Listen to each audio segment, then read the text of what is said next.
Halo semuanya, kenalin nama aku Ninia Putri. Aku Rizka.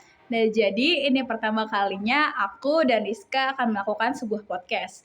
Jangan di skip dan tonton sampai habis ya. Tema yang akan kita bahas pada podcast kali ini berjudul Pahlawan Revolusi yang Gugur Saat Berdoa. Riz, pernah denger nggak sih tentang peristiwa yang terjadi di Lubang Buaya dan siapa aja tokoh-tokoh yang gugur di sana? Aku pernah dengar, biasanya setiap tanggal 30 September saat peringatan G30 SPKI, nama-nama tokoh yang gugur dalam peristiwa itu sering disebut. Emang kenapa nih? Kamu tahu nggak sih kalau ada 7 tokoh yang gugur di sana? Kamu tahu nggak siapa aja mereka itu? Yang aku tahu sih Ahmad Yani, Suprapto, Siswondo Parman, sama Pierre Tendean. Sisanya aku nggak ingat. Ya ampun, Rizka.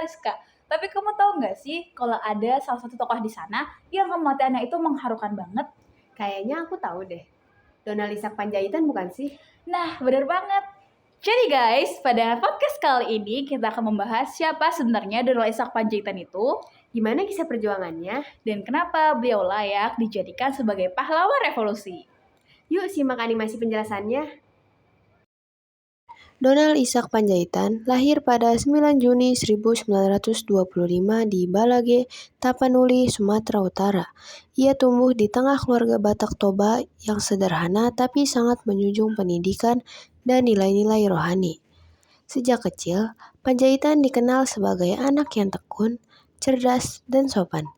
Ia selalu ingin tahu banyak hal, terutama tentang dunia dan bagaimana bisa berguna bagi orang lain.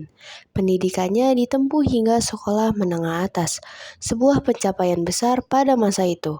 Ketekunan dan kecintaannya pada ilmu membuatnya disegani oleh teman dan gurunya. Ketika Jepang menduduki Indonesia, Panjaitan melihat situasi itu sebagai peluang untuk belajar militer. Ia masuk ke Sekolah Opsir Gyugun di Pekanbaru, Riau, dan lulus dengan pangkat Sodancho atau Letnan II.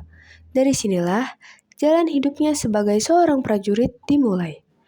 Setelah proklamasi kemerdekaan 1945, Panjaitan langsung bergabung dengan Badan Keamanan Rakyat, cikal bakal dari Tentara Nasional Indonesia.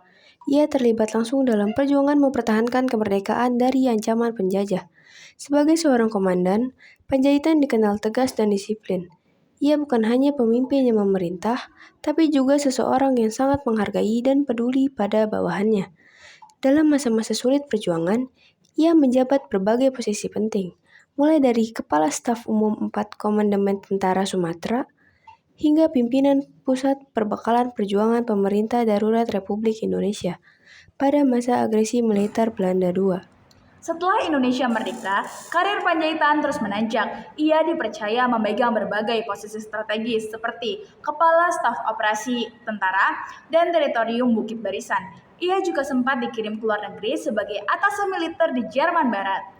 Di sana, ia belajar banyak hal baru tentang strategi militer, kedisiplinan, pentingnya hubungan internasional sebagai pertahanan negara. Ia juga menempuh pendidikan di Amerika Serikat, yang memperkaya wawasannya sebagai prajurit profesional.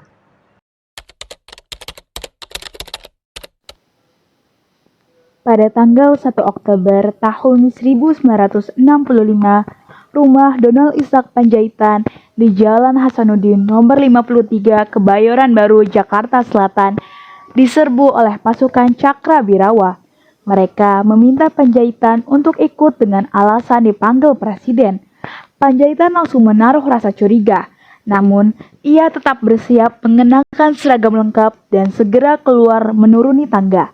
Ketika salah satu tentara berseru, "Siap beri hormat," Panjaitan menunjukkan sikap tidak menghormati. Karena itu, ia dipukul dengan senapan hingga tersungkur. Ia sempat berdoa sebelum akhirnya ditembak mati di halaman rumahnya sendiri. Kemudian, jenazahnya dibawa ke Lubang Buaya. Beberapa hari kemudian, jenazahnya ditemukan bersama 6 perwira lainnya yang menjadi korban kekejaman pasukan Cakrabirawa. Semua jasad korban dimakamkan dengan upacara militer di Taman Makam Pahlawan Kalibata. Sebagai penghormatan atas pengorbanannya, Donald Isaac Panjaitan dianugerahi pangkat Mayor Jenderal TNI Anumerta, dan pahlawan revolusi. Namanya kini diabadikan di berbagai tempat, salah satunya di Museum Pahlawan Revolusi Jakarta Timur. Oke, segitu dulu buat podcast kali ini. Gimana? Seru banget kan animasinya? Semoga lewat kisah Donald Isaac Panjaitan, kita bisa lebih menghargai jasa para pahlawan dan tetap semangat dalam kehidupan sehari-hari. Semoga yang nonton juga enjoy dan dapat makna dari animasi yang kita buat. Betul banget. Nah, bagi kalian nih yang ketinggalan, bisa ya diulang videonya. Dan jangan lupa juga share ke teman-teman kalian yang lainnya agar lebih banyak yang tahu. Dan jangan lupa subscribe channel kita ya. Sampai jumpa di lain kesempatan dan ingat, semangat kepahlawanan nggak boleh padam. Dadah semuanya!